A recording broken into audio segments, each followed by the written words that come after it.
It's very difficult here because here in the park stay too much people. It's horrible. It's not the most fashionable corner of Hyde Park, but even so it seems living space is in high demand. Daniel wasn't planning to live an al fresco life when he left Romania a fortnight ago, but he's not been left with much choice. What's this? This is home, is mine. This is your home? Yeah, home. Yeah, I understand. Yes. Here is close in the me. Do you remember umbrella? That's your umbrella? Here sleep me. I can come visit. It's a messy, miserable beginning to one man's European dream. Daniel's 23. Until he was 18, he lived in an orphanage. Since then, he's had no steady job or place to live. When Romania joined the EU this year, giving him the right to come here without a visa, he jumped at the opportunity of a new life. După care acest băiat care eu l-am cunoscut în Grecia, ne-am întâlnit în România printr-un telefon. I met this guy who said, let's go to England because life there is very nice. He said, you give me €500, and he paid for my flight. When we arrived, he told me he'd call a man who'd get us work. But after I'd been waiting 3 hours and it was getting dark, he didn't come back. For me, it was a nightmare. If Daniel had any money left, he might buy a ticket home. But he doesn't, so he's going to stay and try and find a job. That's exactly what the government wanted to prevent. 3 years ago, when 8 East European countries joined the EU, the Home Office underestimated by several 100,000 the number of migrants who would come here to work. Determined not to be caught out again, ministers imposed unprecedented restrictions on Romania and Bulgaria, poorer than the existing member states, when the Union expanded again in January. A maximum of 20,000 of their citizens would be allowed to take low-paid work in farming and food processing. Permits would be given for high-skilled jobs. Other migrants would have to be self-employed. But 3 months on, there's no means of knowing how effective the rules have been. The Home Office will only say that some figures on work authorisations will be published in due course. There is an argument that, of course, the government got itself in a bind last time because it collected partial data which highlighted the huge scale of Polish and Lithuanian migration to the UK. This time around, it could be argued that the government's actually benefiting from the fact that we know nothing about how many Romanians and Bulgarians are here. Victoria Coach Station in London was the first place in Britain to feel the impact of EU enlargement in 2004. Hundreds of buses began to arrive from Poland every week. Angela Harvey of Westminster Council thinks fewer Romanians and Bulgarians are coming, but those who are can create more difficulties for her than the Poles, Lithuanians and Slovaks who came before. We started to see Romanians arriving, and unlike the people who came from 2004 onwards, who were primarily single, fit, healthy, desperate to find work, that the people who arrived from January often came in family groups, and they were seeking accommodation. We were very concerned about the children that were travelling with them, and our social services department made sure that those were fit and healthy, because we have a responsibility for all children that come into Westminster. But many of those problems may be caused by the restrictions on paid employment. We have an open door to Romanians and Bulgarians who can come and live, study, be self-employed in the UK, but we have a closed door to our labour market if they want to work in the UK. So they may arrive here legally, but if they want to work, they're vulnerable to exploitation by rogue employers, they might be left destitute, they might turn to crime to make ends meet. These are some of the single healthy men ready for work who'll outwit the government if they can. They gather every Sunday morning outside St Dunstan's in the west, an old Anglican church on Fleet Street that's now home to a Romanian Orthodox congregation. Daniel, not too fresh from a night in the park, has come like the others to the only place they might get help. It's a tightly knit community that's stayed small because most Romanians fleeing poverty at home have migrated to Italy or Spain, where the language is similar to Romanian and permits easy to obtain. Many of those who've come here including some newcomers, as successful businessmen, doctors, lawyers and engineers. Father Petru Pufulete says the influx of chancers arriving since January has been smaller than he expected, but it was still more than he could cope with. Some of the people in January, they used to come straight from the railway station or the coast station to church. People, they just flocked in after 1st of January thinking that there's a lot of opportunity. Lack of information. I even suggested during our meeting, you see, with police and the mansion house, and to try to suggest the British embassy to put an advert to say, well, there are restrictions in England for jobs and so on and so forth. Nothing happened. There's a solution parked just across the road, a bus waiting to leave for Bucharest.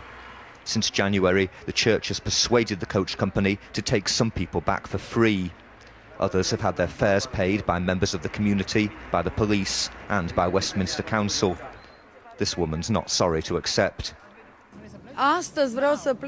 She's been here 2 months, she tells me, and she claims she would have lived better in prison. It's a message many Romanians settled here are glad she'll be spreading. We do send a lot of people back to Romania. I always said they are the best ambassadors to Romania to spread the news around about the situation in England, not to come unless they have arrangements. But it is possible to make arrangements after you've come. This notice board advertises consultants who will win new arrivals the right to stay by helping them register as self-employed. That's what Daniel's determined to do, but he can't afford to pay for advice.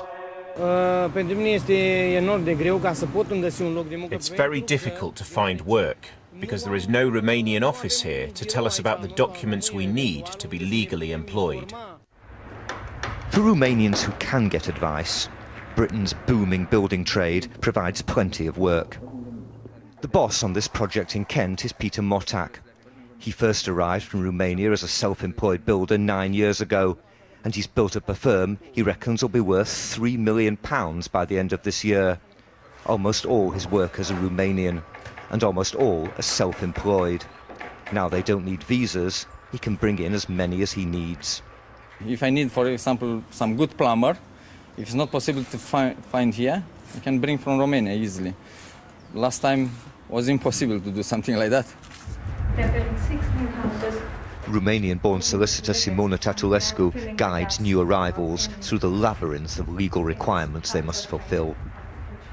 It is very hard for people that are used to just being employees, somebody's employees.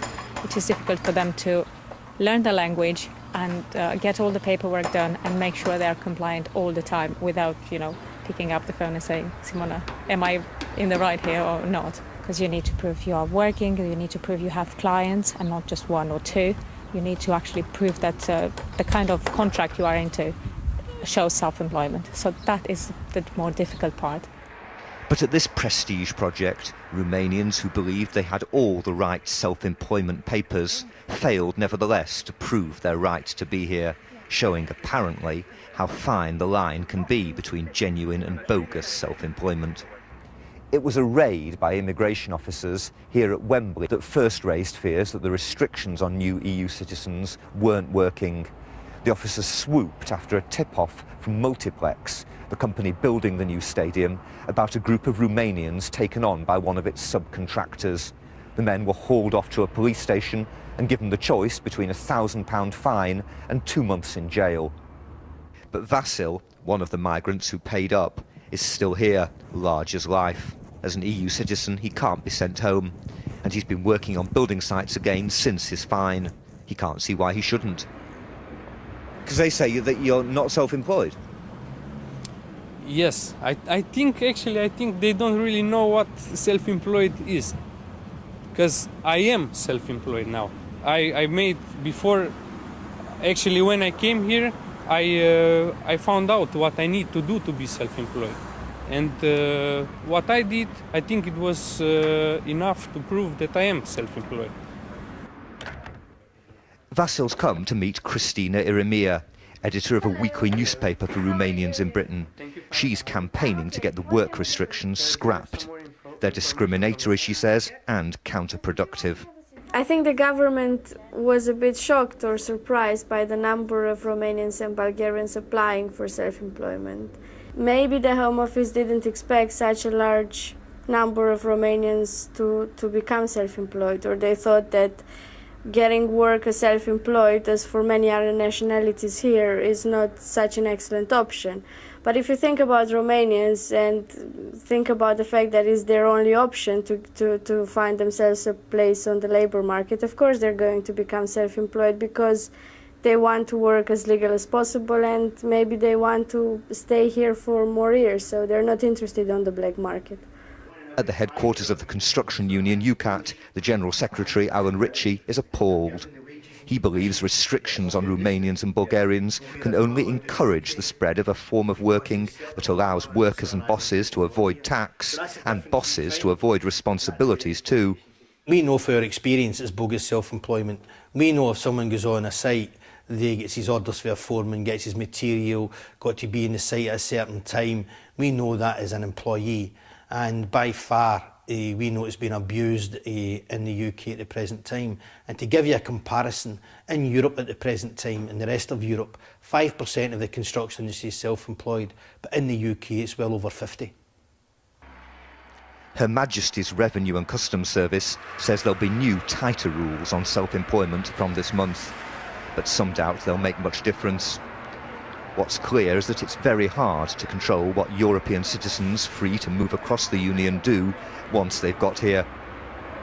Father Pufoletti thinks the restrictions on his fellow countrymen can't last much longer. I mean, the restrictions will die of natural causes. Probably in 1 year's time, they won't be in place. My personal impression, yeah.